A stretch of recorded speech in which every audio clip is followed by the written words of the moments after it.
Hey, if you're dealing with chronic pain from rheumatoid arthritis, this video is for you. I was inspired to make this video by a friend of mine. Recently, I was helping her with some chronic pain, and a lot of what she's dealing with is due to long hours in the car, driving several hundred miles a day for work. And I was just giving her some exercises she can do to start feeling better. And she did say, hey, I am feeling better. This has helped a lot. But you know what I think you should do is you should make a video on rheumatoid arthritis because, I deal with that. And when I have flare-ups there, it hurts pretty bad and don't know really what to do for it other than, take my medication or go get my infusions. And then she just mentioned to several other people that she knew that were dealing with it. And I thought, I would love to make a video about that because what I have found is largely with chronic pain cases, with inflammatory arthritis cases, such as rheumatoid arthritis, a lot of times patients don't get that empowerment on how they can feel better. If you strain your low back, or even if you have some wear and tear, some osteoarthritis, we can run the spectrum from a strain to, some wear and tear arthritis, some osteoarthritis. Generally, there's a route of physical therapy, some rehabilitation you can do to start feeling better, and then hopefully find a good healthcare professional or experienced trainer that can bridge that gap between that injury, recovery, and then lead to ultimate performance back to 100%. With things like chronic pain, especially with diagnoses like rheumatoid arthritis, a lot of times patients don't get answers to their questions. When patients receive a diagnosis, such as rheumatoid arthritis, there can be that potential where we start to take on that label. Like, now my identity is my diagnosis. I have rheumatoid arthritis, therefore that's just who I am now. I'm in pain all the time. I'm immobile. I can't go do X, Y, Z because I have this diagnosis. Healthcare providers haven't done the best job at empowering patients on how to live with and manage chronic conditions such as this. A little bit of background about me. My name's Newman. I'm a sports chiropractor here in Texas, and I've been helping people get out of chronic pain for the better part of a decade now. And one of the things that I tend to come across, especially with chronic pain and with inflammatory conditions such as like a rheumatoid arthritis, is patients not knowing what options they have available other than their medications. So in this video, I want to go over 5 key strategies that you can implement today that can improve your quality of life and reduce your pain and give you back your power over rheumatoid arthritis. Now, first, let's understand a little bit about the difference between rheumatoid arthritis and osteoarthritis. Rheumatoid arthritis is an inflammatory condition, an autoimmune condition where our immune system becomes overactive and perceives our own body as a threat. And it starts to basically turn on itself and attack itself. With rheumatoid arthritis, that will oftentimes start in the joints. And it's pretty symmetrical. You'll get bilateral hand pain, bilateral knee pain, foot, ankle. So it tends to present kind of uniformly and symmetrical when it comes on, and it's a gradual onset, and it can be very painful. And with osteoarthritis, as most of us are aware, it's more of the wear and tear of joints. Usually it's going to present in one joint over others or on one side. And a lot of times it's either overuse, misuse, just that common wear and tear. With rheumatoid arthritis, especially when I was first learning about it and studying for boards, at the time we were taught that inflammatory arthritis do not like movement.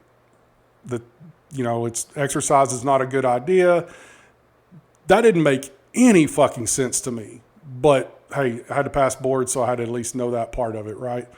Now what we're seeing, though, is more of the current research is showing otherwise. And there's something real exciting I want to talk about later that can significantly improve your quality of life if you're dealing with RA, if you're living with RA. I'm excited so much so about it that I'm going to have to create another video on it because there's so many benefits within that one thing that I think it requires its own video. Before we get started, this video is for educational purposes only. I'm not here to diagnose, treat, or manage any chronic condition, including the ones mentioned in this video. What I do want to do is educate you on the most current research about how you can effectively manage and live with your RA through holistic strategies. Now, the first one I want to go over is exercise. Now, that seems like common sense, but again, remember I said earlier, I was taught that inflammatory arthritis didn't like movement, and it didn't make any sense to me, but I would say, okay, if someone's having an active flare-up, there's probably not a whole lot of movement going on. They're probably not one to do a whole lot that day. Totally understand it. That's like if you have a really bad back strain, back injury that has you down and you can't even bend over to put your underwear or your socks on, okay? So totally understand if we're having a flare-up, that's going to change things a little bit. But in our day-to-day, we need to know some strategies that we can do to feel better and to minimize flare-ups, to minimize the intensity of our pain, and overall improve the quality of our life. And exercise is right there at the very top. Now, exercise can be very helpful because there's so many different things we can do within the realm of fitness that can help us feel better. So, for example, walking. It's a low-impact aerobic activity that can improve our aerobic conditioning and our cardiovascular health.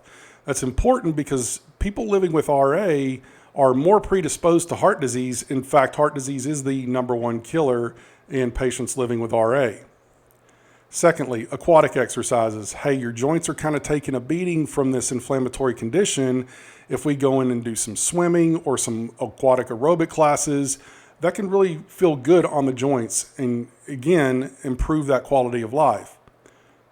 And then the one I'm most excited about is resistance training.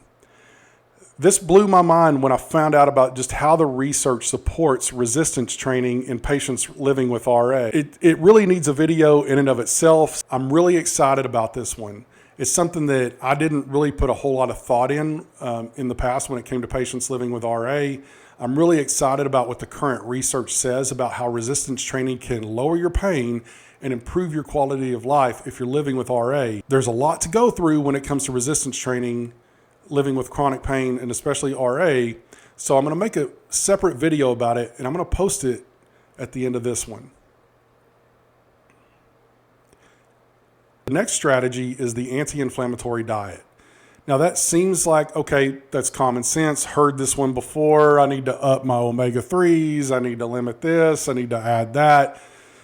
And for the most part, what you've probably heard is probably true, right? You do need to increase your omega-3s. You can do that through eating wild-caught fish like salmon. You can do that through supplementation.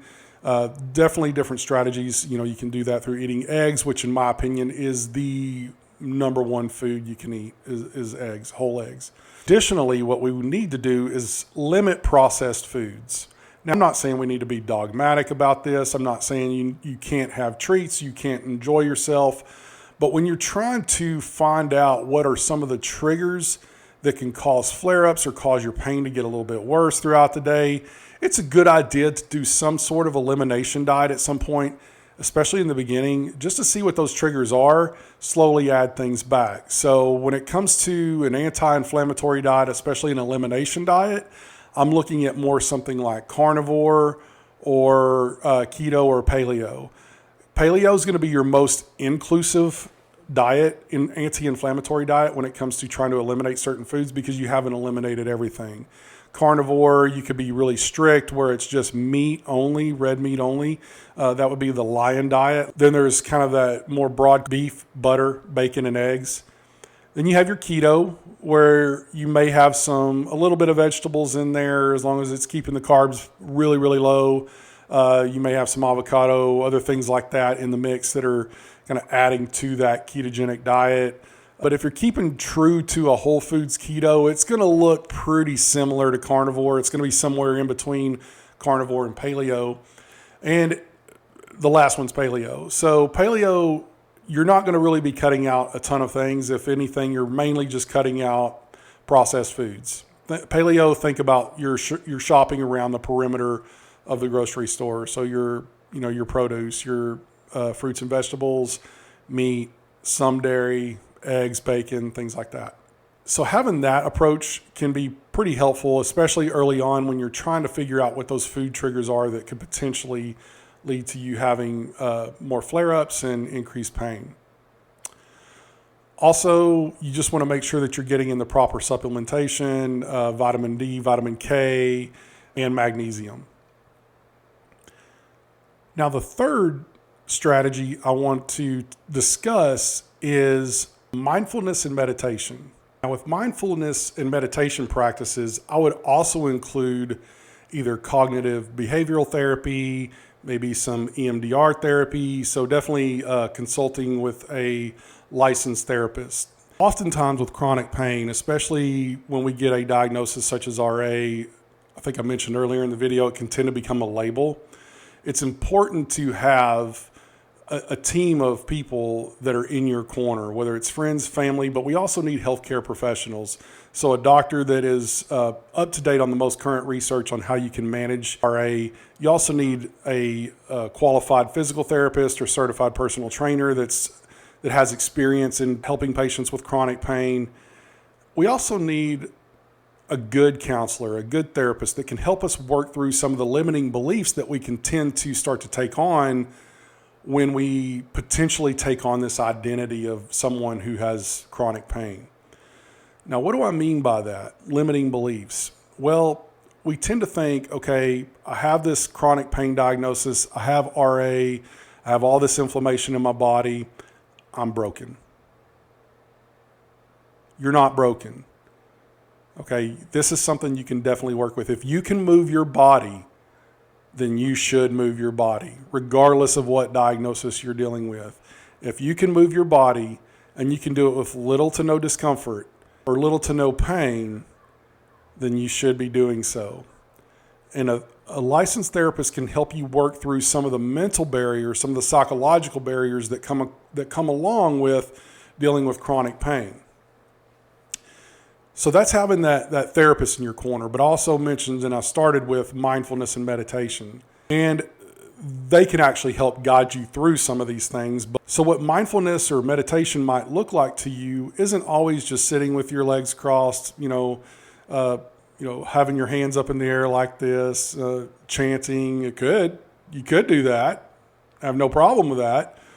But what would it look like if I'm trying to correct some limiting beliefs and empower myself to have a higher quality of life while dealing with this chronic pain? Well, think about putting that limiting belief on paper. I'm broken. And then have another column that says, what's the opposite of that? And then have another column that says, what's the evidence that it's the opposite of that? Now, I got this from David Bayer, Decision Matrix, I believe is what he calls it.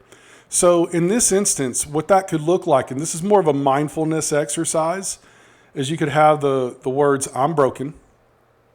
And then the next column, it's going to say, I'm not broken. And in that third column, you're going to list out all the reasons you know you're not broken. Well, I woke up this morning, I got out of bed, I got dressed, I went to work. Now, nowhere in there did it say you didn't have pain. You may have very well had pain that day, but if you were able to get through your day, you just proved you're not broken. So that's just one example of a mindfulness exercise. I have RA, therefore I'm going to be in intense pain the rest of my life and it can't be fixed. Second column, yes, I have this diagnosis, but I also know that there are strategies that can help make me feel better. Column 3, there are the strategies and the research that supports them. Because everything I'm listing here today, everything I'm informing you of today has research to back it. So the mindfulness, meditation would look like progressive muscle relaxation. You might be contracting a muscle and then relaxing it, almost like a wave throughout your body. Start at your toes, work all the way up to your head. You could even do practice of I've done this one before where you basically go into a meditative state. You create this healing light. You envision this healing light inside of you, and that light expands and expands till it goes beyond your physical body. What I noticed when I did that is I felt very warm and relaxed. So I do think there was some benefit to it. So there's different meditation practices and different mindfulness exercises you can do that will help you feel better. And then this would branch off of mindfulness and meditation, but think about self-care activities you can do. So this would look something like getting massages once or twice a month, getting acupuncture, getting chiropractic care. I mentioned earlier having a very good qualified personal trainer that knows how to work with patients in chronic pain, especially with conditions like RA. That's more in the self-care realm, right? Go get a facial, with your massage. Take care of yourself. Don't forget that you are a human being that deserves a higher quality of life, that you are not this diagnosis, that you can be empowered and you can improve your quality of life. Now, the fifth strategy kind of goes along with mindfulness meditation, then self-care. So it's kind of a progression of that, and that would be hot-cold therapy. And now I'd put other therapies into this category because there's so many different ways we can approach it. So hot-cold contrast could be literally going from a hot tub to a cold plunge. It could be going cold shower, then turn on the warm water. It could be localized. You could put a hot pack on your knees and then a cold pack. It could be sauna into a cold plunge. All different variations of this hot-cold contrast to get that blood moving around and get you feeling better. One thing I would throw in there as well would be red light therapy. In particular, I believe it's going to be, and I could be wrong on this, but I believe it's 860, might be 820 wavelength. They get you more of the restorative and healing benefits of red light therapy because there are different wavelengths that do different things. But I believe it's up in that 820 or 860, somewhere in that range, that can actually get you feeling better and promote healing as well. There you have it. 5 quick strategies, 5 easy strategies you can implement that can improve your quality of life if you're dealing with chronic pain, especially due to rheumatoid arthritis. Now, like I mentioned earlier, strength training was one that really blew my mind. So if you want to find out more about how strength training and what kind of strength training can give you the most benefits if you're dealing with RA and chronic pain, watch this video next. Thanks for watching, and I'll see you in the next video.